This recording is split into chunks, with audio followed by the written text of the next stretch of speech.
오늘 여러분 내드린 게, 오늘은 이제 이 마태복음서의 천국 또는 하나님 나라를 섭외해 본다, 이렇게 할 수 있겠는데, 지난 시간에 제가 이제 지난 주일에 말씀을 드리기를, 하나님 나라는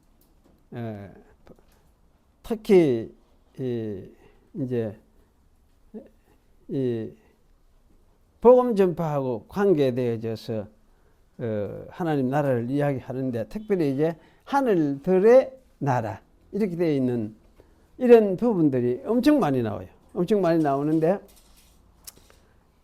나오는 대로 이제 하늘들에 계시는 아버지, 하늘들의 나라, 이제 마태복음 3장에도 천국이 저희 것이며 이렇게 하는데, 사실은 3장 10절은 우리가 이제 이거는 헤이 바시레이아 톤 우라논 이렇게 되어 있어요. 하늘들의 나라 이렇게 되어 있어요. 그러니까 그냥 천국 하면 딱 하나, 나라 하나 이런 생각을 했는데, 사실은 하늘도 내나 하나 이런 생각을 했는데, 하나가 아니고 항상 복수로, 대부분이 복수로 되어 있어요. 그래 아주 소수 단수로 나오고 있는 것이 몇 개 안 돼. 마태복음 전체를 살펴볼 때도 몇 개 안 되는데, 왜 이렇게 이제 이렇게 되어 있는가 하는 걸 이제 생각을 할 때에, 사실 여기 이 5장에서 아마 12장까지를 제가 이제 한번 1번 해가지고 이래 섭외를 해가 살펴봤고, 그 다음에 13장은 비유장이에요. 그런데 이 비유장은 하나님 나라에 대해서 이해할 수 있도록 해주는, 하나님 나라가 어떤 성격을 가졌는지를 설명해주는 그런 장이기 때문에 굉장히 중요한 장이라 생각이 됩니다. 그래서 하나님 나라를 진짜 잘 이해하도록 해주는 이제 단서를 풍부하게 제공해주는 것이 아마 13장의 비유장이다, 그렇게 이제 우리가 말을 할 수가 있고, 그 다음에 이제 13장 지나서 13장 이후로부터 끝까지 25장까지 길게 제가 이제 그걸 해놨는데,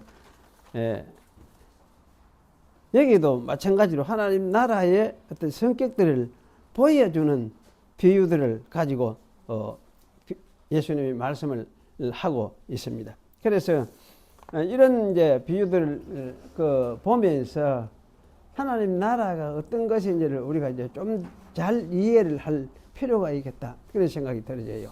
근데 아까 이제 5장부터 12장까지의 하나님 나라는 하여튼 복수형으로 하늘들의 나라, 그리고 하늘들에 계시는 너희 천부,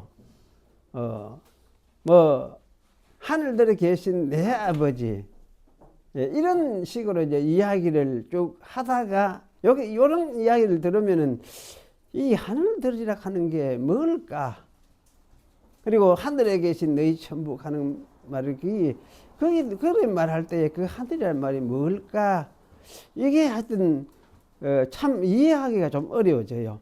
그래서 그때 이 말을, 이 하늘들 하는 건 요새 말대로 막 요새 과학에서 말하는 여러 가지 몇 개의 우주들을 이야기를 하는 것일까, 뭐 이런 식으로 이야기를 하는데, 사실 이제 그런 식의 우주적인 그런 말을 하는 건 전혀 아니잖아요. 아니고, 그러면 뭘까? 이런 이제 의문을 갖게 되죠. 그래서, 그렇지만은 여기 이제 5장에서 12장까지 내용들은 좌우지간 분명하게 뭐라고 좀 이해를 할 수 있도록 하는 그런 단서는 분명히 제시를 해주지는 않는 거다, 그런 생각이 들어집니다.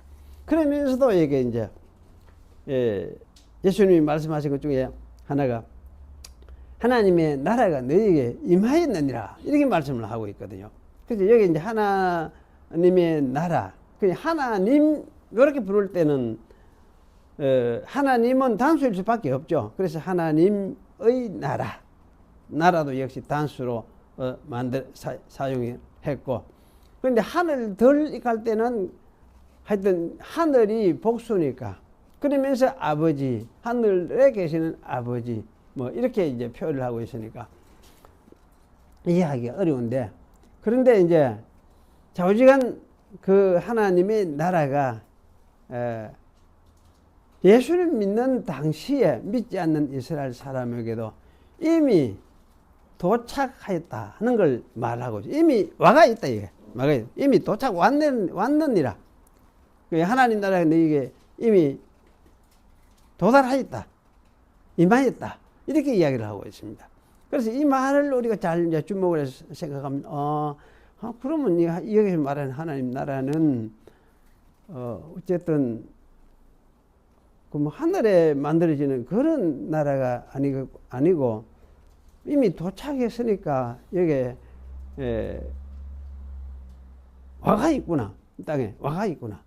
그럼 구체적으로 이제 여기에 하나님 나라가 너에게 임하였느니라. 이 말씀은 무슨 말씀이냐?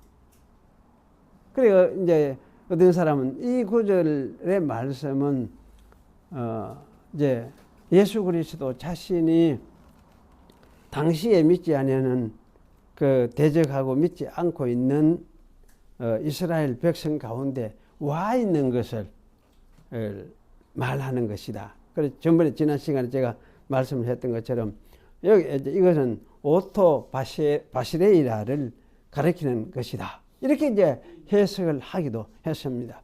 사실은 오토 바시레이라가 예수님이 오토 바시레이라다 이렇게 말하는 것은 틀린 말이 아니거든요. 그래 예수님 자신이 왕이시면서 동시에 백성의 대표로서 백성으로 오셨으니까 사실은 예수님 자신이 오토바시레이아로서 와 계시는 하나님 나라다. 이런 뜻으로 이해를 하는 것이 틀린 말이 아닌데, 근데 여기에 이제 하나님 나라가 너희에게 임하였다. 임하여 있느니라. 이렇게 말하는 것이 아마 그 예수님 자신에 대한 말을 의미하는 것은 틀림없는 것 같아요. 그러면서도 이제 그 이상의 어떤 걸 함축을 하고 있는 것 같다 싶은데, 그런데도 이제 분명하게 뭐라고 말하기가 참 단정하기가 설명하는 것이 쉽지 않은 이야기 말씀 같다. 그런 이제 생각이 들어집니다. 그런데 이제 마태복음 13장에 나오는 이제 이 비유장에서 하나님 나라를 우리가 이제 살펴볼 필요가 있습니다. 그 13장 11절에는 천국의 비밀을 아는 것이 너희에게는 허락되었으나 일어났죠. 천국의 비밀을 너희 아는 것이 너희에게는 허락되었으나. 그래서 이제 비밀들, 천국의 비밀을 대단히 뭔가 이 비밀이라는 말은 참 오묘한 것 같은데 사실은 숨겨져 있는 내용이 이때까지는 숨겨져 있었어. 숨겨져 있고 잘 이해도 안 되고 그런 상태였는데, 그런 상태의 그 천국이 너희들에게는 이제 이해할 수 있도록 그렇게 이제 주어졌다. 아마 이런 뜻으로 여기 이해를 할 수가 있을 것 같아요. 그래서 천국 비밀을 아는 것이 너희에게는 허락되었으나 이렇게 말하면서 그 비밀은 사실 단순히 한 가지만이 아니고 참 복합적으로 여러 개다. 여기도 복수예요. 비밀들이다. 들 이렇게 했으니까 하여튼 여러 가지 형태의 다양한 어떤 의미들을 담고 있는 것이 천국이구나. 이것을 이제 비밀들이라고 말을 했구나. 이렇게 우리가 이해를 할 수가 있습니다. 그런데 여기 이제 이 말씀을 하시면서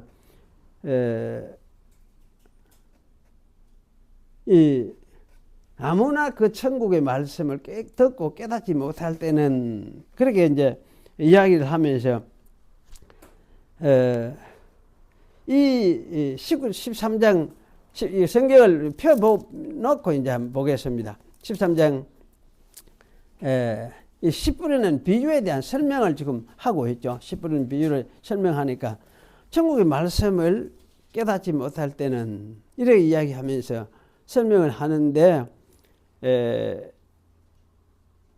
이 사실 이 내용이 무엇이냐면 그 씨 뿌리는 나가서 씨 뿌리는데 이 씨들이 여러 가지 형태로 이래 뿌려지기 때문에 길가에 뿌려지기도 하고 또는 가시의 덤불 속에 거기에 뿌려지기도 하고 이렇게 하면서 여러 가지 형태로 이제 뿌려지니까 사실은 어떻게 보면 죽는 것이 억수로 많고 없어지는 것이 많은 것 같은데 나중에 보니까 좋은 땅에도 뿌려지고 그래서 거기에서 이제 이래 열매가 맺고 자라가지고 열매가 맺고 결국 결실을 하게 되어서 거두을 때 보니까 100배나 60배나 30배나 이렇게 거두게 되어지더라. 이게 뭐냐면 하늘나라의 비밀에 속한 것이다. 그런 이야기예요. 그래서 사실 그렇게 우리가 이해를 하면은 여기서 말하는 하늘나라 또는 천국 이렇게 말하는 거는 이거는 무엇입니까? 복음의 어떤 씨앗이 어떤 시기로든지 없어지고 막 방해를 받고 이렇게 하기는 하지만은 결국 나중에 보면 그게 열매를 맺어가지고 자라면서 100배, 60배나 30배나 되도록 수없이 많은 열매를 거두게 되어진다. 이런 이야기를 하고 있는 거예요. 그래 이게 뭐냐면 천국 비밀이에요. 비밀. 그럼 우리가 생각해보면 비밀 별거 아니거든. 지금 우리가 생각해보면 비밀이 별거 아니거든. 당시의 사람들 제자들한테 생각을 해보면 이거는 전혀 이제 생각할 수도 없는 일이었고 잘 이해할 수 없는 일이었죠. 그런데 예수님은 이제 이게 앞으로 자기가 할 일을 두고 염두에 두고 천국에서 일어날 일들을 비유로서 말씀을 하고 있으니까 그래 이게 천국이라는 말은 이거는 복음 사역을 염두에 두고 하시는 말씀이구나. 그렇게 우리가 이해를 하는 것은 너무나 당연하다. 그런 생각이 들어집니다. 그리고 여기 이제 그 다음에 나오는 것이 가라지 비유죠. 가라지 비유는 그 밑에 이제 나오는데 이 가라지 비유 24절부터 나오는 천국은 여기도 또 천국 일어났죠. 일어났는데 여기도 헤이 바시레이아 톤 우라논 일어났어요. 그래서 하늘들의 나라다. 하늘들의 나라. 이렇게 이제 문자적으로 번역을 해야 아마 정확한 번역이겠다. 그런 생각이 들어지는데요. 여기 이제 이 가라지도 내용이 여러분이 잘 아는 대로, 처음에 심을 때 밭에는 좋은 씨만 뿌렸지. 그런데 자라는 나중에 보니까 여기 그게 이상한 뭡니까? 가라지. 그렇게 못 먹는, 전혀 생각지 아니하는 그런 못 먹는 그런 그 가라지가 자라나더라. 요새 우리 한국식으로 말하면 벼만 잘 심어놨는데 벼에 뭐가 있냐면 피가 짜들나 올라와 있더라. 피 알죠? 피 압니까? 몰라? 그럼 우리한테는 예, 피가 나중에 보면은 꽉 같이 올라와 있어. 나중에 꽉 같이 올라와 있어, 이런 피가. 그런데 줄기하고 이런 뿌리하고는 자랄 때는 이게 똑같이 비슷해요. 아주 비슷해요. 날아가고 비슷해요. 그래서 어릴 때 아버지 이게 피다 이렇게 하면서 이야기를 하는데 그 다음에 내가 볼 때는 암만 해도 구분 못 하겠더라고. 그런데 그런 이제 상태에 이제 가라지라는 게 아마 우리나라 피하고 비슷하다. 그런 생각을 할 수 있을 것 같아요. 그래서 여기 종들이 처음 좋은 것만 심는데 왜 피가 이렇게 많이 자랍니까? 이거 하니까 그거는 원수들이 그렇게 원수가 그렇게 했구나. 이 원수는 사실은 마귀의 활동이다. 그렇게 설명을 하죠. 그런데 결국 지금 그럼 뽑아볼까요? 그러니까 지금 뽑지 말고 왜 못 그렇게 했느냐? 같이 뽑으면 나락도 뽑힌대. 나락도. 진짜 그래요. 피 뽑다고 나락까지 같이 뽑아요. 왜 피하고 뒤 엉덩이 가지고 같이 한 덩어리가 돼가지고 막 이래 자라 있거든. 그래서 사실은 나중에 피는 피대로만 위에 뽑잖아요. 다 모아가지고 이거는 이제 그냥 뭐 내버리도록 하는, 여기는 그렇게 이제 이야기를 하고 있죠. 이게 똑같아요. 우리 이제 그래서 이렇게 되는 이것을 두고 뭐라 하느냐, 여기 이제 하나님 나라가 이런 성격을 가지고 있다. 그러면 뭐 나중에 심판도 하고 견디고 하는데 나중에 나타난 이 피 같은 이런 거는 이제 이 심판으로서 미리 그다가 딱 심판회가 처치를 해버릴 것이다. 그렇게까지 애들이 이제 낙심하지 말고 인내하면서 그래도 선한 그 시인 복음의 씨앗을 잘 뿌리도록 해라. 막 이런 교훈을 하려고 이 말씀을 하는 것으로 이해를 할 수가 있습니다. 그래서 이것이 뭐냐? 천국의 말씀이다. 천국에 대한 말씀이다. 이런 말씀을 예수님은 하고 있어요. 그래서 사실 이제 이런 관점에서 보면은 야, 이 천국 말씀이라는 게 참 별 말씀이 아니구나 이 생각이 들어지죠. 우리 관점에서 보면은. 그리고 여기 이제 사실은 이런 이제 천국 비유가 다양하게 천국을 이야기를 하면서 31절에 쭉 가면은 천국은 마치 사람이 자기 밭에 갖다 심은 겨자씨 같다 이렇게 이야기하죠. 겨자씨 아주 작은 씨예요. 그 옛날에 누가 갔다가 오면서 이스라엘 그 여행 갔다 오면서 겨자씨 하나 갖다 주는데 사실 우리나라 담배씨하고도 거의 크기가 비슷하겠더라. 눈에 비일 때 말 때 좀 불은 훅 날아가고 요런 그더라고. 그러니까 이제 이게 겨자씨인데 이게 나중에 자라면은 나물보다 커서 공중에 새들이 와서 끝까지 깃들이도록 자란다. 이 말할 것도 없이 이게 천국에 어떻게 뭐라 합니까? 확장돼 가는가, 자라는가, 또 어떤 역할을 나중에 하게 될 것인가, 아마 그것을 이야기를 할 수 있죠. 그래서 공중의 새들은 이방 나라, 이방 백성들도 거기에 와서 안식을 얻고 쉼을 얻게 되는 그런 일이 벌어질 것이다. 이것을 이제 예수님께서 설명을 하면서 이것이 바로 천국이다. 그런 이야기를 하고 있어요. 그리고 여기 이제 여기 가루, 천국은 마치 여자가 가루 서말 속에 갖다 넣어 전부 부풀게 한 누룩 것 같으니라.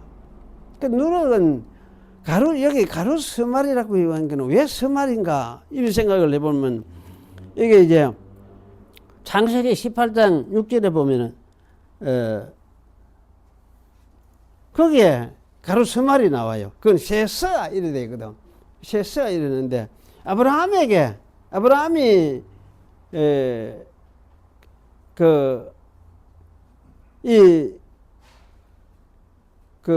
음식을 만들어서 천사들에게 대접을 할 때에 사용한 가루가 세서가 되어 있어요. 그러니까 제가 세서 같으면 이게 서말 같으면 굉장히 많은 게인데 막 그거 만들어가지고 자기 아마 가족도 다 먹으려고 이렇게 그만큼 아마 고려해서 만들겠구나 이런 생각을 제가 하기도 했는데 서말. 그래서 사실 여기에서도 이제 거기서 아마 서말이라는 말을 여기 가져왔겠다. 그래서 사실 이거는 약속된 대로 아브라함의 자손들을 이스라엘을 새롭게 전부 부풀게 한 그러한 것을 여기 말씀하고 있구나. 그렇게 우리가 이해를 할 수 있습니다.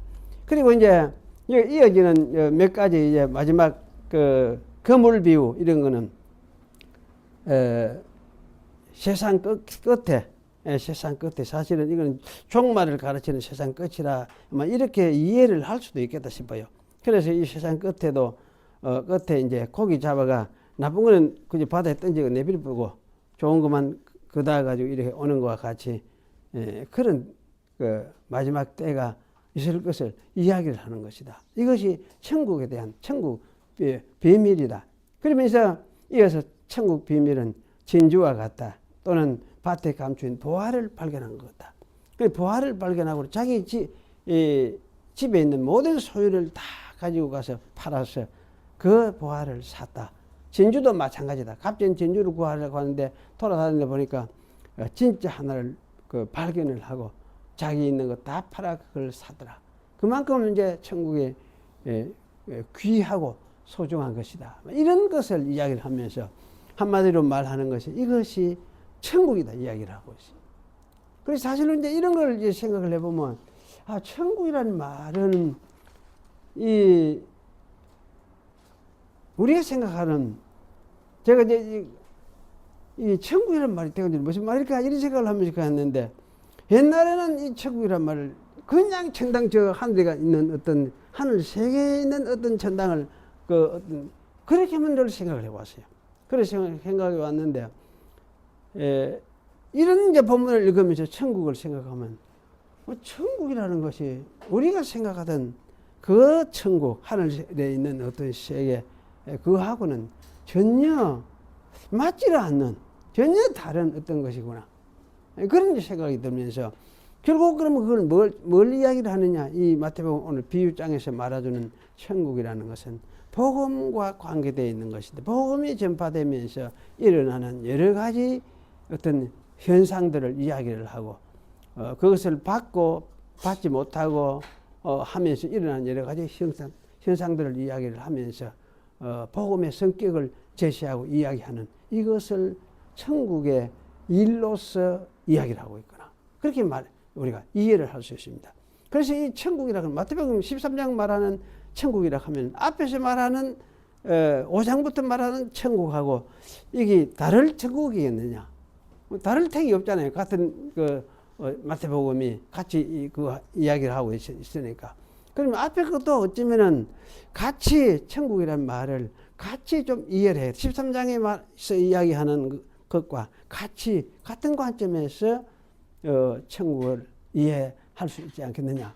그래서 마태복음 5장 끝부분에 이제 하늘에 계신 너희 아버지, 하늘에 계신 너희 아버지, 이런 이제 말씀을 하고 있는데, 하늘에 계신 너희 아버지 온전하신 같이 너희도 온전하라.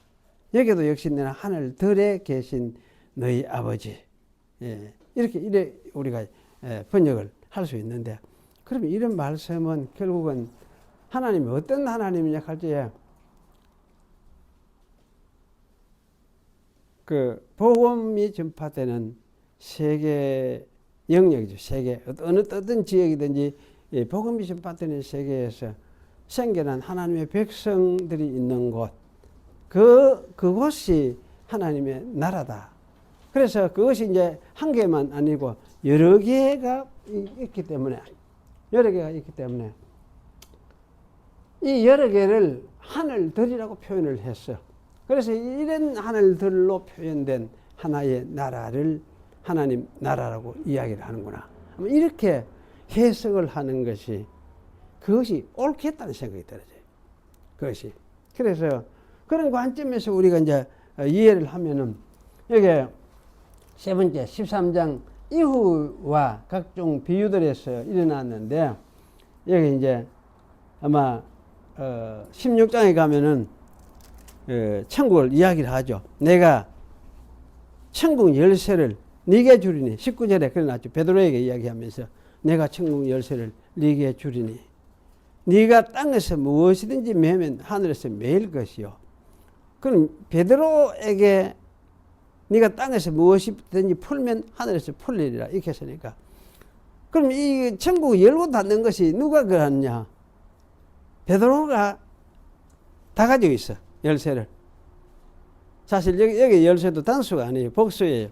그 열쇠들을 베드로에게 준 거지. 열고 닫는 열쇠. 저는 그렇게 이제 생각을 해보는데, 그래서 그럼 이거는 무엇을 이야기를 할 수 있느냐?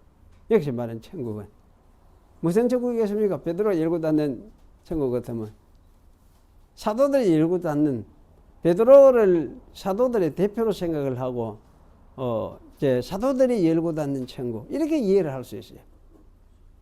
그렇다면은 이 천국은 무엇을 이야기를 하느냐 할 때, 당연하게 복음 전해 가지고 만들어지는 교회 공동체, 지역이면 지역 공동체.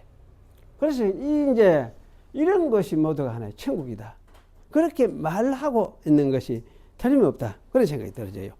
그래서 우리가 천국은, 그러면 이걸 천국이라고 말씀하고 있으니까, 참 이런 공동체 이 속에 누구냐, 예수님도 계시고 또 여기에 아버지 하나님도 계시겠습니까? 안 계시겠습니까?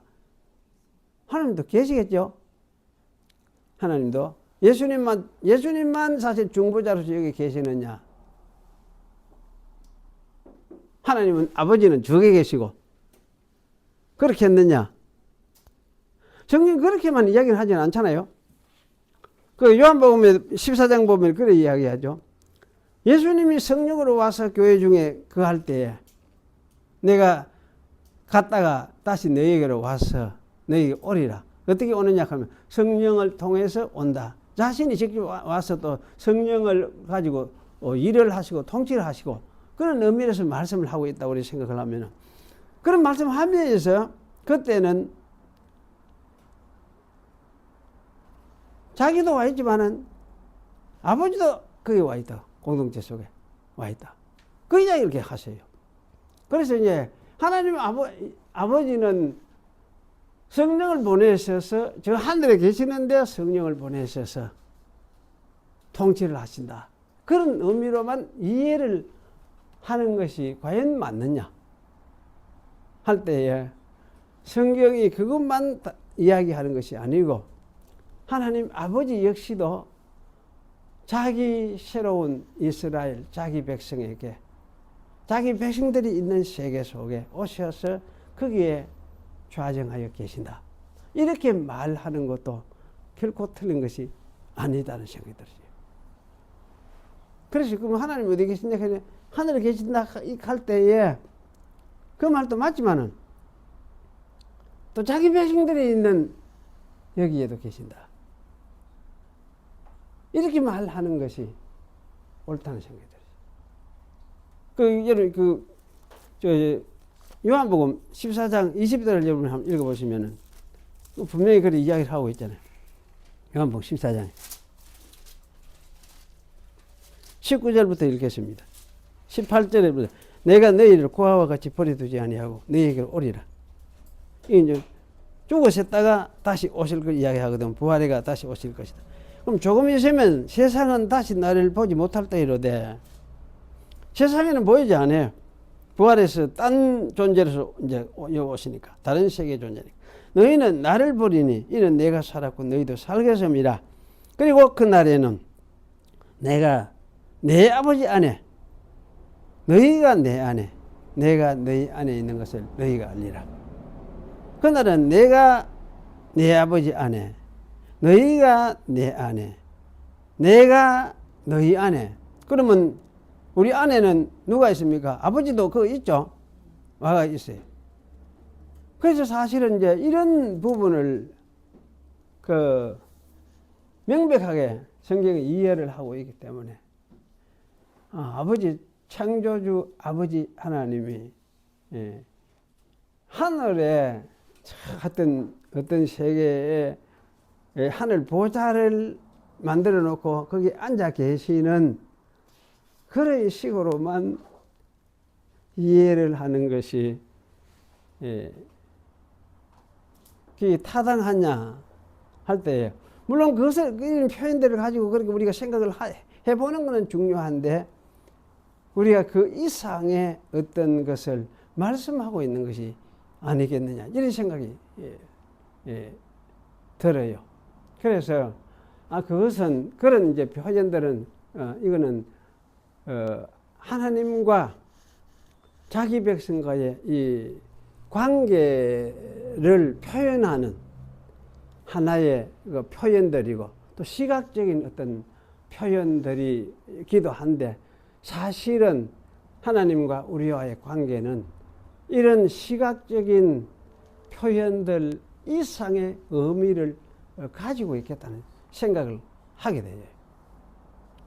그래서 단순히 말로서 사람의 말로서 이렇게 해놓았지만은 또 이해를 하기 위해서 이렇게 표현을 해놓았지만은 이것은 더 크게 이야기하면은 그 이상의 의미를 담고 있는데 하나님과 자기 백성 간의 관계를 표현하기 위해서 다양하게 표현해 놓은 하나의 표현들이겠구나 이런 이제 생각을 가지게 되죠.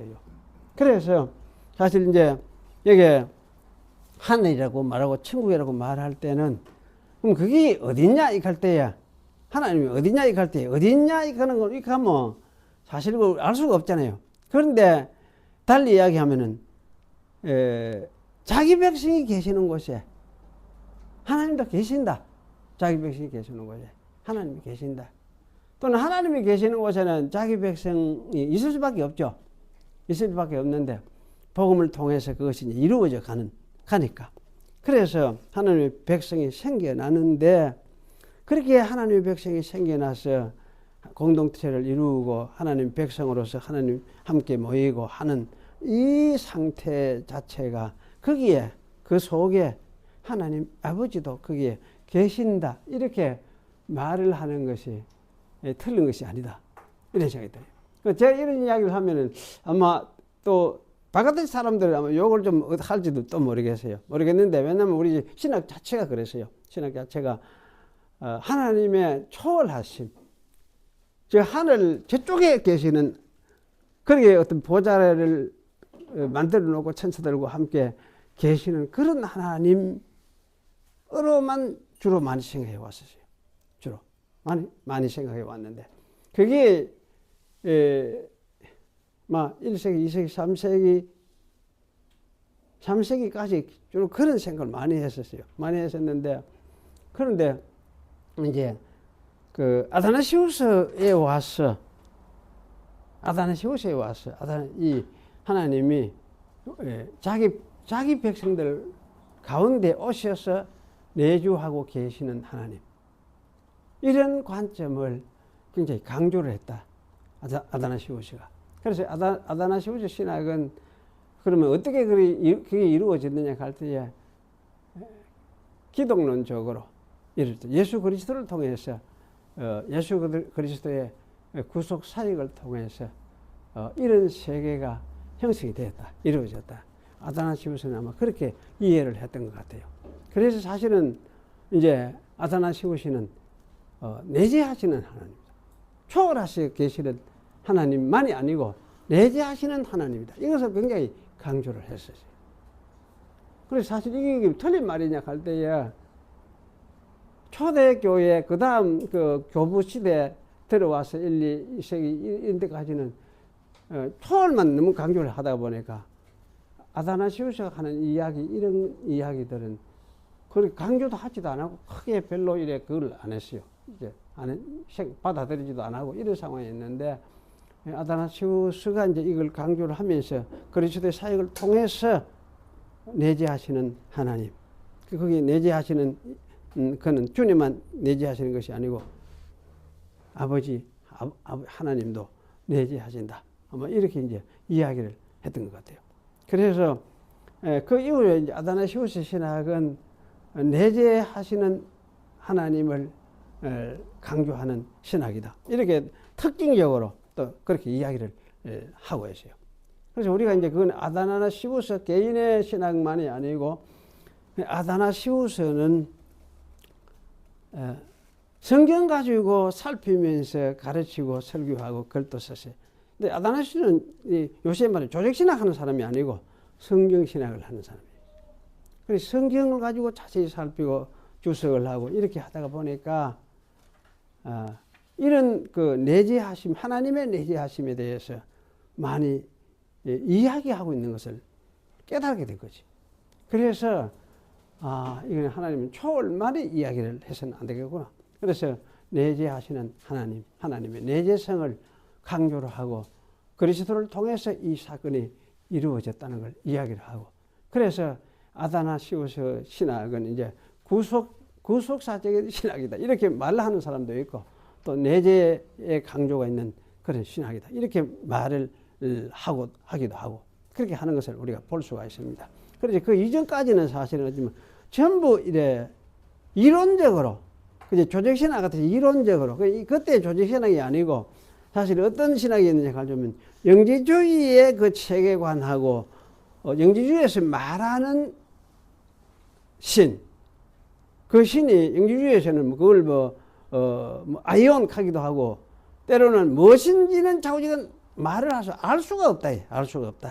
알 수가 없는 거기에서 아이온이 나왔다. 플라톤 그러면 이데아가 거기에서 자우지가 나왔다.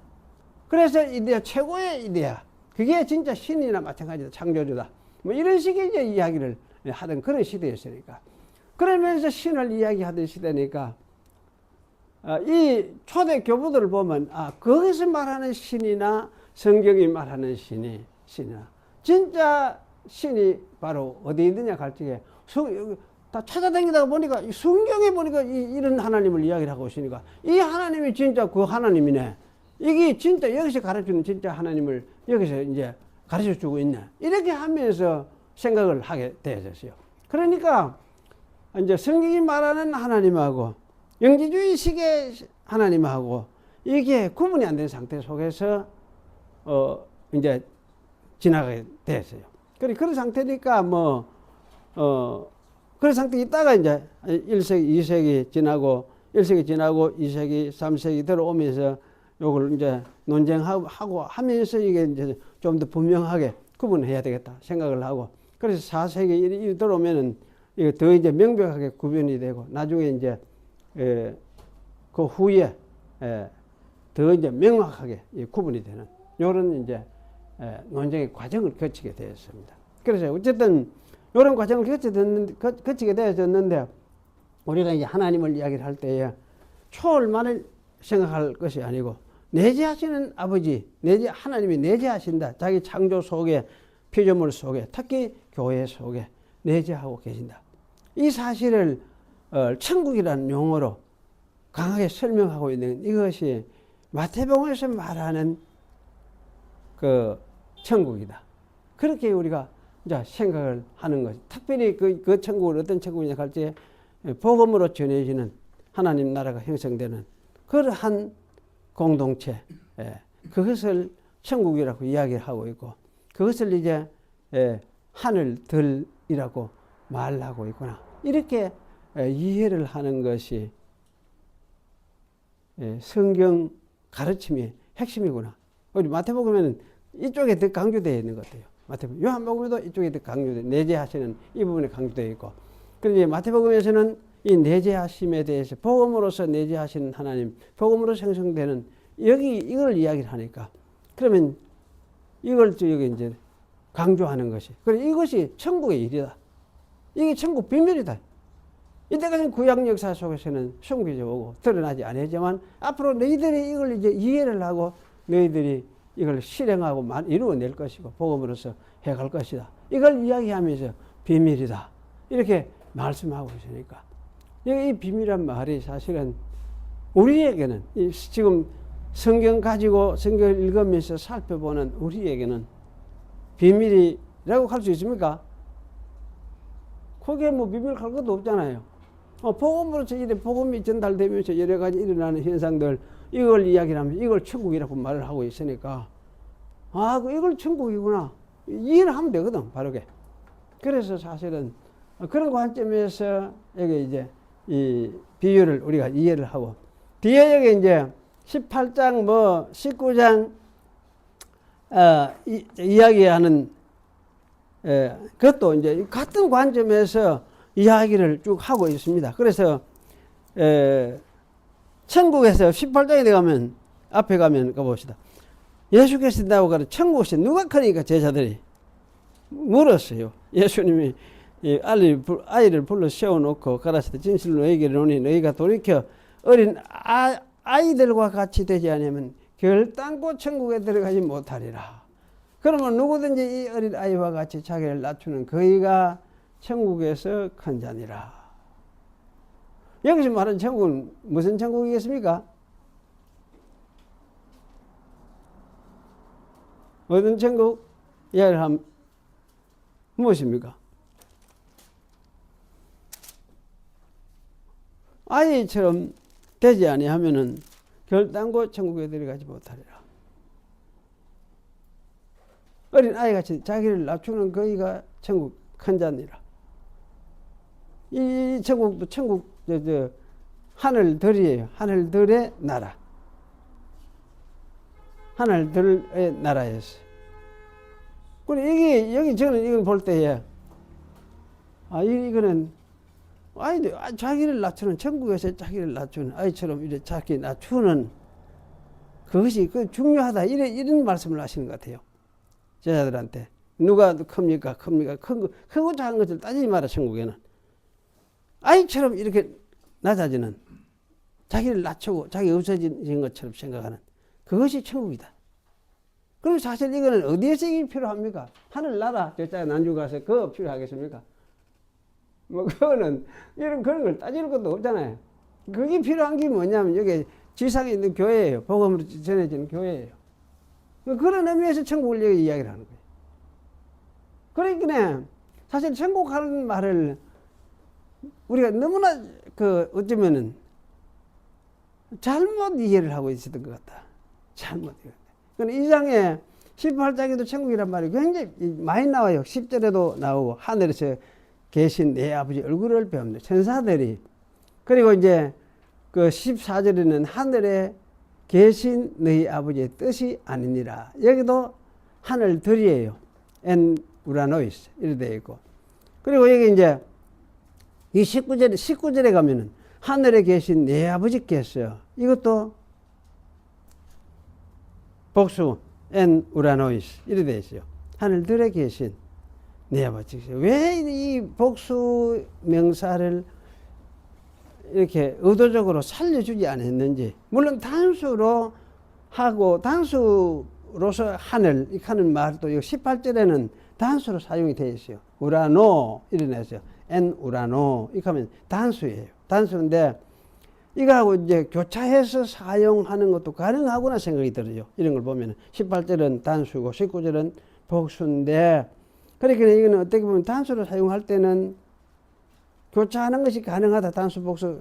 그러면서도 단수는 마태복음에서는 몇 번 안 나와요. 아마 대번 대충 세어보니까 한 5번 정도 단수로 사용하고 있어요. 그런데 거의 나머지 대다수가 전체 복수로 하늘들에서 이렇게 되어 있어요. 하늘들에서. 그러니까 그 하늘에 계신 내 아버지 하면 이 말은 그러면 무슨 말일까? 궁금했지?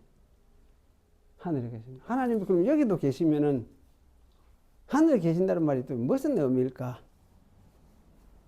그래서 이제 이거는 저는 볼 때 그래요. 아다나시보스는 내재적인 하나님을, 내재하심을 강조를 하고 했었지만은 그 내재하심 속에 하나님의 원래 초월하심을 배제하고 하는 이야기는 아니에요. 그 하나님은 원래 어떤 분이었느냐? 그분은 원래 창조주였다. 원래 창조주였다. 원래 창조주였으면은 창조 피조물이 있기 전에 시간도 없고 공간도 없는 상태에서 누구만 계셨느냐? 하나님 자신만 계셨어요. 하나님 자신만. 그래, 시간이 과연 있는 것이냐? 시간이 과연 있는 것이냐? 여기 현대, 요새 이제 과학에서 이걸 시간을 이야기를 할 수밖에 없어요. 왜냐하면 여기서는 우리는 어떤 시공간에 이렇게 제한되어 있는 인간이니까 다른데 어떻게 그거 하려고 하면 거리를 이야기하면 반드시 시간을 이야기하고 어느 정도 가야 되고 하는 이런 걸 이야기를 할 수밖에 없는 것이니까 시간이라는 걸 필수적으로 이렇게 집어넣어서 이야기를 해요. 계산을 하고 생각을 해요. 그런데 사실 과연 이제 시간이 과연 있는 것이냐? 다른 우주에 가면 여기 있는 시간 길이하고 전혀 다르지 않습니까? 그렇죠? 그런 걸 영화에도 가끔 보잖아요. 그 딸내미는 늙어가 이 시간 속에 있는 딸내미는 늙어가 죽어가는데 아버지는 저쪽 세계에 갔다가 오니까 아주 늙지도 그것도 늙지를 안 해. 그 한국식 이 땅의 시간적으로 이야기하면 나이가 100살도 넘고 120몇 살이라 가는데 아주 젊은 청년이라 이런 식이라. 그리고 과연 시간이 이렇게 이제 우주마다 다르고 이렇게 하다면은 그 시간이 무슨 의미가 있어요? 시간이 원래 있다 이렇게 말을 할 수 있습니까? 그러면 우리의 개념이죠. 우리들이 이 지구 속에서 이 제한된 공간 속에서 살면서 필요하기 때문에 만들어낸 하나의 아이디어예요. 그렇게 생각하면 사실 시간이라는 것은 사실 없는 것이. 근데 하나님은 사실은 이런 시간 공간을 말할 창조 이전부터 스스로 계셨던 하나님이십니다. 스스로 계시던 존재자 자체이시니까. 그분에 의해서 세상을 이제 창조를 하셨으니까. 그런 하나님을 우리가 이제 생각을 하면 그 하나님의 이러한 그 특별한 성격. 그러면 이제 그 하나님은 자기 존재의 근원을, 존재의 이유를 이야기해요. 존재의 이유를 자기 스스로 자기 안에 가지고 계셨다. 철학적으로 이렇게 이야기를 해요. 이 말이 사실은 맞는 것 같기도 하고 아닌 것 같기도 하고 애매한 이야기인데, 하나님 자신은 그 자기의 존재의 근거를 자기 속에 스스로 가지고 계시는 분이었다. 우리가 말을 하려고 하니까 하나님 이렇게 할 수밖에 없는 거지. 할 수 없는데, 이 말이 맞는지 안 맞는지 잘 몰라요. 잘 모르는데 어쨌든 우리의 논리를 가지고 표현하려고 하다 보니까 이런 표현을 하게 돼 있어요. 그래서 사실은 이제 하나님, 이런 하나님을 우리가 이야기를 하는데, 이 어떤 하나님, 시간과 공간 이전부터 스스로 존재의 근원을 가지고 계시면서 스스로 계셨던 존재. 이게 절대적인 존재 아닙니까? 절대적인 존재. 그 존재가 있었기 때문에 세상 만물을 창조하고 세상이 나오게 되었다. 피조물이. 이게 피조체계다. 이렇게 이야기를 하니까. 그럼 그러한 하나님의 절대적인 존재됨, 절대성을 표현하는 말이, 이게 아마 너희 천부께서, 하늘에 너희 천부께서 이렇게 표현한 것이 아니냐, 이런 생각이 들어져요. 하나님. 그래서 하나님은 사실 절대적인 하나님이시고, 우리 피조물하고 하는 성격이 완전히 다른 절대적인 하나님. 우리 피조물은 하여튼 어쨌거나 피조 속에, 시간 속에 있고 죽고 늙어가고 이런 것이 있을 수밖에 없고, 이런 존재지만은 하나님은 이런 우리와는 전혀 다른 어떤 존재로서, 절대적인 존재로서 계셨던 분이었다. 그래서 이러한 하나님의 이 성격을 하나님의 초월성, 아마 이렇게 말을 하는 것이, 해온 것이 아니냐, 그런 생각이 들어져요. 여기 천부라는 이 말도 네 하늘에 계신 네 아버지, 하늘에 계신 우리 아버지 할 때도 이런 의미에서 하늘을 이야기를 하고 아버지를 이야기하고 그렇게 말씀하는 것 같다, 그런 생각이 들어져요. 그래서 사실 이제 저는 이런 하나님을 생각을 하면서 과연 그런 하나님이 어째 계셨겠노? 가능했겠느냐? 뭐 그렇게 질문을 할 수도 있지만은 저는 달리 생각을 해봐요. 그런 하나님 아니면 어째 이 세상이 생겨났노? 어째 우리 생겼노? 우리 사는 것이 그런 의미 하나님이 아니면 어째 우리 사는 것이 이렇게 살고 있을까? 그 가족을 이루고 이렇게 살아가면 이렇게 서로 의지하고 살아가는 거, 이거 보면 참 신기한 일이다. 이게. 부모 오락하고 자식 오락하고 이러면서 아버지 엄마 어쩌고 이 가면서 사는 이걸 보면 이 속에 뭐가 있든 사랑이 있거든. 사랑이 있고 뭐 이런 거 보면 이건 참 귀한 일이다. 귀한 일이다. 그래서 이런 것이 하나님 모두가 하나님이 자기를 알도록 깨닫도록 우리 창조물 속에, 특히 인간 속에 박아놓은 하나님의 모습이 아니겠느냐. 이걸 하나님의 성경은 하나님의 형상이라고 이야기를 한다. 그런 생각이 들어요. 그래서 사실 이러한 하나님의 형상을 우리에게 박아놓으면서 창조주 아버지를 기억을 해라. 근데 그 하나님 어떤 하나님이냐. 너희는 피조물하고는 성격이 완전히 다른 초월성을 가진 그런 하나님이시다. 그런 의미에서 하는 말을 여기 예수님은 하늘에 계신 내 아버지, 우리 아버지 이렇게 말씀하시는데, 그 하나님이 실제로는 어디에, 여기 땅에도 너희들 가운데서 계신다, 그렇게 말씀하고 있는 겁니다. 그런 생각이 들어요. 그렇죠. 이런 걸 이야기를 하면서 이 하나님과 자기 백성과의 관계를 이야기를 하는데 이런 이제 관계를 보여주는 것이 뭐죠? 이 계시적인 이런 형태로 눈으로 보는 형태로 이렇게 설명을 이렇게 하신 것 같아요.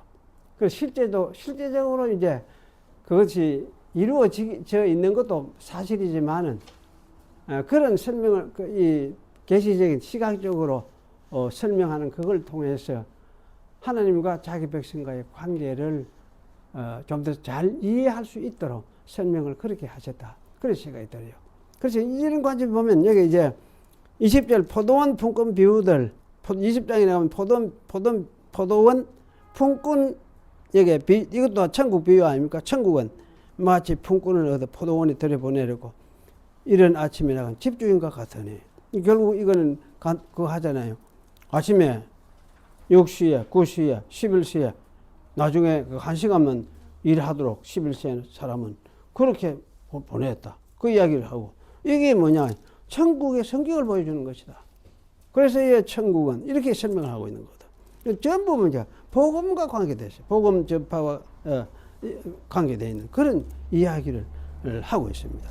그래서 사실 이제 이런 관점에서 보면 24장, 25장까지 뭐 다 그래요.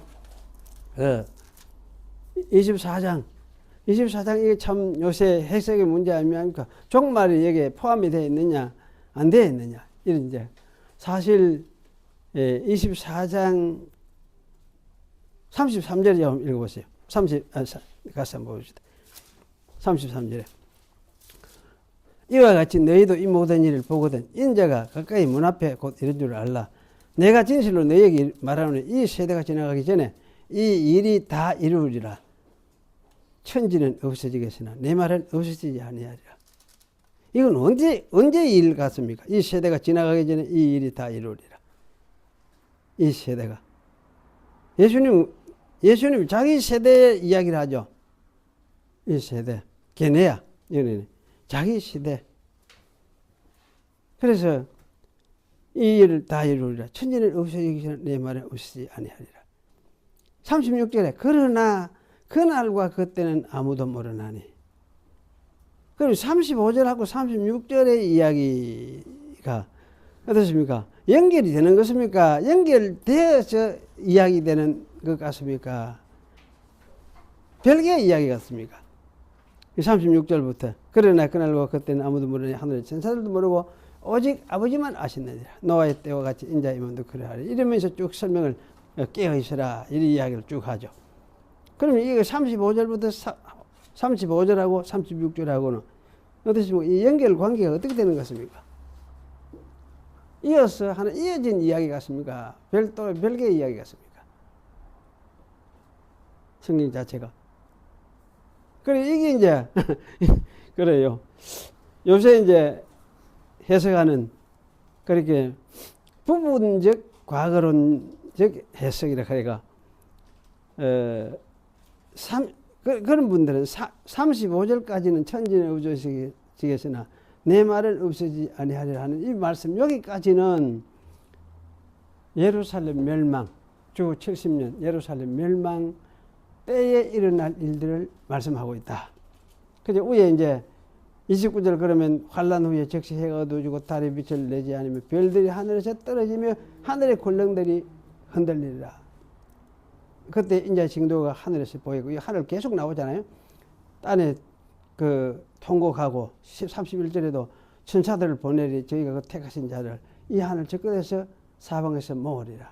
29절 이 이야기는 마지막 종말 때 이야기 아니냐 이렇게 할 때요. 사실은 이걸 이제 29절 말씀을 잘 살펴보면 환난 후에 해가 어두워지고 달이 빛을 내지 아니하고 별들이 하늘에서 떨어지고 하늘의 권능들이 흔들리라 이런 표현들은 구약의 이 본문들을 살펴보면은 나라가 무너지고 나라를 통치하던 그 권세자들이 흔들리고 무너지는 이런 것을 이야기를 하고 있어요. 그래서 사실은 이제 이런 관점에서 그럼 이걸 읽으면은 이건 어쩌면은 예루살렘 멸망 사건과 관계된 그 당시 세계의 어떤 이야기를 말하는구나. 뭐 그렇게 모두 해석을 하고 있어요. 그래서 사실은 이제 35절까지 이렇게 이거는 주 70년 멸망 사건까지 일을 말하고, 그런데 이제 36절부터는 마지막 종말 때 이야기다. 이렇게 이제 해석을 하는 분들이 있어요. 그래서 이제 그걸 이렇게 해석하는 것을 부분적 과거론자적 해석이다. 이렇게 이야기를 해요. 그래서 저는 볼 때 35절하고 36절하고 이렇게 나누는 거는 근거가 별로 없다. 희박하다. 그 사람들이 이제 이유를 36절에 천사들도 모르고 아버지만 아신다 했으니까 예수님이 그걸 몰랐겠느냐 이렇게 이야기를 하는데, 그걸 문자적으로 이제 생각을 하면 그런 말을 할 수는 있지만은 이거는 아버지의 정권, 전적인 아버지의 주권이다. 그걸 강조하는 말씀이지. 뭐 알고 예수님이 알고 모르고 뭐 그런 식으로 이야기를 한 것은 아니지 않느냐. 그럴 때에 사실 35절하고 36절하고 이어서 쭉 이어지는 것 같아. 이어지면 24장 전체는 뭐냐, 아마 70년 예루살렘 멸망, 이스라엘 멸망. 멸망하면 예루살렘 멸망만 끝나는 게 아니고 이스라엘이 없어져 버려요. 깨져버려, 없어져 버려요. 구약에 선택했던 나라는 없어져 버려요. 그럼 어떻게 되느냐? 새로이 하나님께서 선택해버린 교회가, 복음으로 선택한 이 교회가 새 이스라엘로 만들어져요. 그래서 이것을 뭐라 하느냐? 천국이다. 이렇게 표현하고 있어요. 성경에. 이것을. 그래서 24장 이래 하면서 25장에 이제 열천녀 비유도 나오고, 양과 염소의 비유도 나오고, 달란트 비유도 나오고. 그래서 25장 이 부분은 이거는 종말의 사건을 이야기하는 것 같기도 하다. 그런 생각이 들어지는데, 그래, 이게 이제 최 목사님 계실 때도 이거 읽고 그것을 하면서 25장은 종말의 사건이라 생각하면 되겠네요. 그래. 잘 모르겠어요. 저도 잘 모르겠는데, 옛날 고신대학의 황창기 교수님이라고 지금 이제 은퇴하고 미국 가셨지만, 그분은 미국 가 공부하면서 석사 논문을 쓰면서 24장, 25장도 다 이어서 70년 종말 사건과 연결지어서 그렇게 이해를 하고 석사학위 논문을 썼는데, 하여튼 25장 저는 하여튼 이 열천녀 비유, 열천녀는 핵심이 간단하잖아. 깨어 있을 거라. 깨어 있어라. 어떻게 깨어 있는 거냐 그래. 예수를 주로 믿고 있는 그게 깨어 있는 기다. 그렇게 생각하면 되고. 그래서 이제 이거는 뭐 당시만 이야기 해당되는 것이 아니고 언제든지 이 말씀대로 해당이 되는 것이니까 종말까지도 아마 해당되는 말씀이겠다. 뭐 이런 생각도 들어요. 그래서 열천녀 비유, 달란트 비유, 또 양과 염소의 비유, 이런 거를 보면은 아마 이거는 종말까지도 계속되어질 말씀으로서 주신 것 같다. 이런 생각이 저는 들어지는데, 어쨌든 핵심적인 거는 그래요. 마태복음이 말하려고 하는 하나님의 나라 또는 천국, 이렇게 이야기하는 거는 주가 뭐냐? 복음으로서 복음 전파를 통해서 이루어지는 신약의 교회들, 신약의 교회 세계, 이걸 이제 하나님의 통치라는 관점을 보면 하나님이 주인이 되셔서 왕이 되셔서 그게 계시고, 그럼 왕이 누구를 통해서? 아들을 통해서 통치하시는 나라니까. 그래서 이걸 하나님의 나라 또는 천국들의 나라, 이렇게 말씀을 하고 있다. 아마 이렇게 이해를 하는 것이 옳을 것 같다. 그런 생각이 들어지고, 그런데 그냥 하나님 나라 이렇게 이야기할 때는 그쩌면 그거는 이제 하나님이라는 분을 좀 강조해서 이야기를 하는 것 같아요. 하나님이라는 부분을. 그런데 이제 하늘들의 나라 이렇게 말을 할 때는 이 땅에 아마 이루어진 복음을 통해서 땅에 이루어진 교회들을 세계에서 흩어져 있는 모든 민족에게 흩어져서 그 민족들 속에서 생겨나는 교회들을 공동체를 가르쳐서 그렇게 말하는 것이 아니냐 이런 이제 생각이 들어져요. 그래서 이제 한번 여러분에게 이걸 이렇게 좀 정리를 하고 해야 천국을 제대로 이해를 하고 생각하면서 산상설교도 그런 관점, 이런 관점에서 산상설교가 필요하겠다. 이런 생각이 들어요.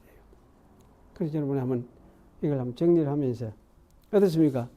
그렇겠습니까? 여러분의 이야기요. 제 설명한 것이 오늘 이 천국이라는 말은 저짝하는 나라 그것만을 강조하는 게 아니고 여기에 있는 교회가 속에 하나님의 통치를 받는 이런 세상 여러 민족들이 형성들로 이루어지는 하나의 하나님의 통치받는 세계 이걸 하나님 나라라고 얘기를 한다. 그래서 제가 이 교회가 하나님 나라다. 여러분이 하나님 나라다. 이야기를 하니까 이게 참 이해가 안 되는 것 같더라고. 옛날에 50년대, 60년대, 70년대 그때까지도 거의 저자만 생각했어. 한국교회는. 근데 여기는 별로 생각을 안 했어요. 별로. 그런데 사실은 성경 강조는 여기를 강조하고 있어요. 잘하면 보시고 여러분 이해를 하시면 좋겠습니다. 그러니까 이걸 이제 하나님 나라 가니까 그래서 제가 보면서 맞다 교회가 너무나 소중한 것인데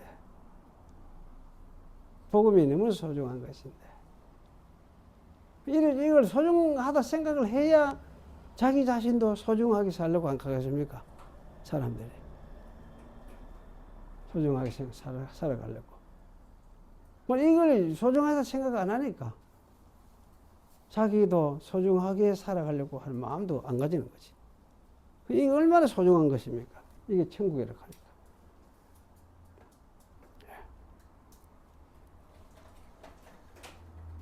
이 전체적으로 오늘 한번 달았으니까 잘 한번 이해를 하시고 좀 생각을 하시면 좋겠습니다. 기도하겠습니다. 하나님 아버지, 저희가 오늘 하나님 나라에 대해서 생각을 했습니다. 또 하늘들의 나라에 대해서 함께 생각을 했습니다. 성경이 말씀하는 하나님 나라 또는 하늘들의 나라는 어떤 것인가를 생각을 하면서 이 교회가 하나님 나라임을 우리가 다시 되새겼고 또 다시 깨닫게 되어졌고 이 가운데 예수님도 계시고 성령으로 와 계시는 성령님도 계시고 아버지 하나님도 여기에 좌정하여 계시는 것을 우리가 함께 생각했습니다. 우리 성경을 읽으면서 참 단편적으로만 늘 생각하던 우리의 생각이 때로는 이렇게 넓어져야 하고 또 그것을 통해서 더 많이 하나님 나라를 잘 바르게 이해해야 할 필요가 있음을 다시금 깨닫습니다. 저희들로 하여금 성경 속에 계시되어 있는 이 진리들, 특히 하나님 나라에 대한 이 진리들을 잘 깨닫고 이걸 소중하게 여기며 또 이것 때문에 자기 자신도 소중하게 생각하면서 하나님 백성된 영광을 되새기며 살아가는 그런 저희들이 될 수 있도록 은혜를 베풀어 주시옵소서. 예수님의 이름으로 기도하옵나이다. 아멘.